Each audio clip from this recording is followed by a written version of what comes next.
It's officially been 1 year since we moved to this off-grid property in the high desert of New Mexico. Here's what we've learned so far. Oops. So I guess this video will be more from like a philosophical standpoint than anything. We'll kind of be reflecting on some of the things that we've learned that are more mindsets, I would say, and then just some of the things that we didn't really expect. If anyone out there is interested in possibly living off-grid like this, there are a lot of things that you got to deal with on a day-to-day basis, and some of these things, like I said, kind of caught us off guard over the past year or so.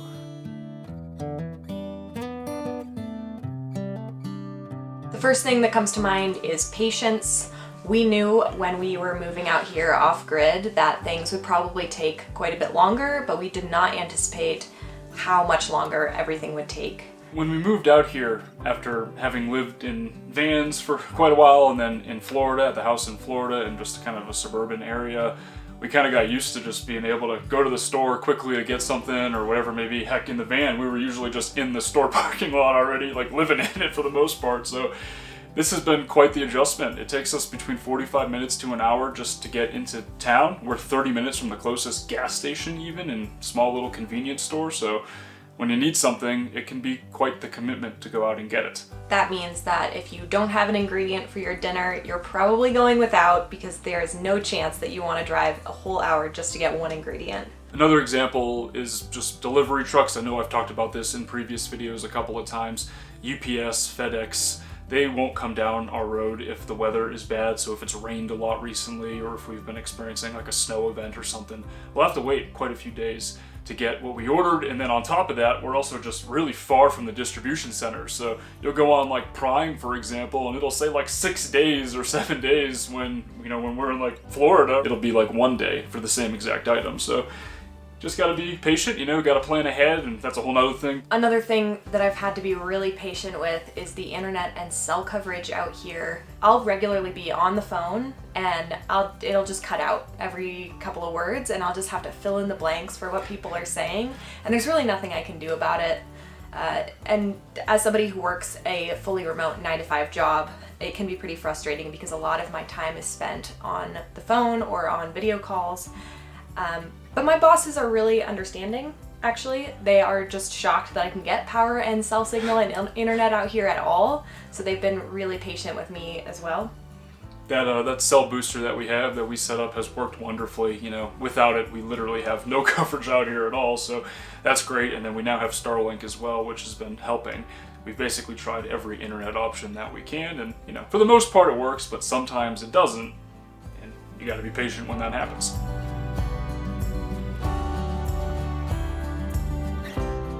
Speaking of internet reliability, that brings us to our mindset number 2, which is accepting a general lack of control out here. There is only so much we can do.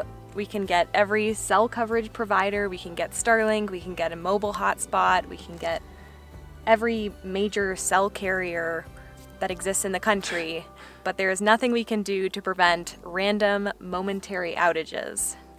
It is all over the place, Sometimes the coverage is great, and then there's other times where I'll just be on my phone trying to load a video in bed or whatever, and it just won't work in the evenings. Last night, for example, the Starlink just cut out for a couple hours. Not really sure why. I was resetting it, doing everything that we could, but it was just out. Something that was out of our control. And the same can really be said for all services that you can get out here. There's a much smaller pool of customers, and they're just a lot less reliable than you would find in any major city. The other thing that we have absolutely no control of is the weather. It's incredibly unpredictable out here. It can change in an instant, and it's pretty harsh. That can make it pretty difficult to plan around the weather. So you'll look at your phone and the forecast, and it'll change sometimes 2 or 3 times in a day. The future, next couple of days ahead will just it's just completely all over the place. We'll get crazy wind that comes through that was not forecasted initially, and then obviously rain sometimes during the monsoon season, and snow as well in the winter. And it kind of just is what it is. You kind of just have to accept that lack of control and approach it with a mindset where you just lean into it. You just gotta lean into it. You'll plan to do something, and sometimes that's something that you were planning to do tomorrow just isn't gonna happen until the next day. Moving right along, this sort of brings us to the next point, which is planning ahead. something that we have learned quite a bit about over the past year or so, and that applies to a lot of different things. I'd say for me a good example of that is I go into town usually once every couple of weeks to do our laundry. And when I do that, I try to make it a point to like get that laundry, and I kind of have it down to a science at this point, where I put the laundry in the washer, and then I'll go across the street to the Lowe's, which is nearby, and I'll run into Lowe's and get the hardware stuff that we need, load up the truck, then I'll come back, I'll switch it over to the dryer, then I'll go to the grocery store, get this and that, or gas, or whatever I need to do. And then I'll finish it all up and then continue on with the other errands that might take a little longer and won't fit in those windows later on in the day. But it does become kind of an ordeal where I just have to plan everything down to down to the nitty-gritty of it all, so that I don't waste any time. In addition to that, being here on the property requires some planning ahead as well for basically every project that we embark on, and that is a lot of the time around the weather, and then just being patient with the weather like we've already mentioned. But then on top of that, if we need to get help out here, say we need to hire a handyman or have someone come out to help us, a contractor of some sort, it can be really difficult to get any help in this area. There's not really a whole lot of people, for one, so there's very limited amount of handymen or whatever it may be, only a couple that we even know about in our area, so their schedules are usually super busy, and we have to plan around that in order to get the help out here. A good example is when we did the concrete pad for the shed that we put on there. We had to do that all ourselves, and we could not get a concrete company to come out here and actually do it for us. So it was a great learning experience. We learned a lot, and it was a lot of work.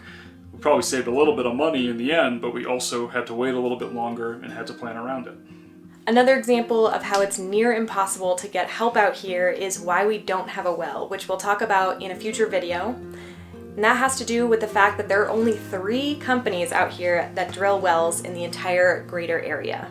And some of them are booked out for 2 whole years.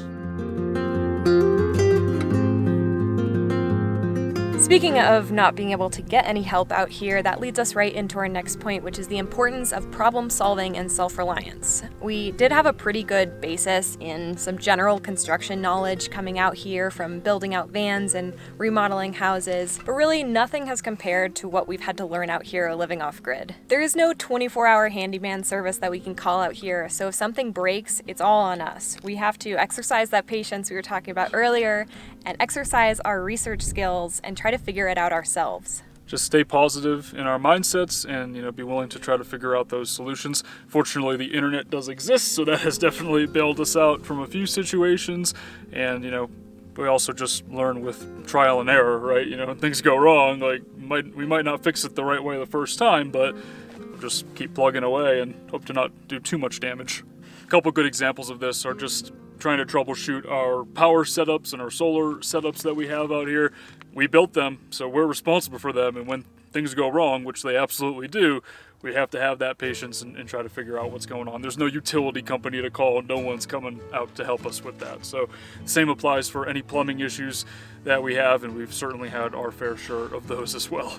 When we're building a system like this, or a tiny house, or whatever it may be, whatever project we're working on, doing that research ahead of time can definitely help to avoid some of those issues in the future. So that's another part of it, and I guess that also works with planning ahead and pretty much everything that we've talked about so far in this video. Just doing as much research as we possibly can, even before embarking on some of these projects, so that we can then try to avoid some of the potential catastrophes.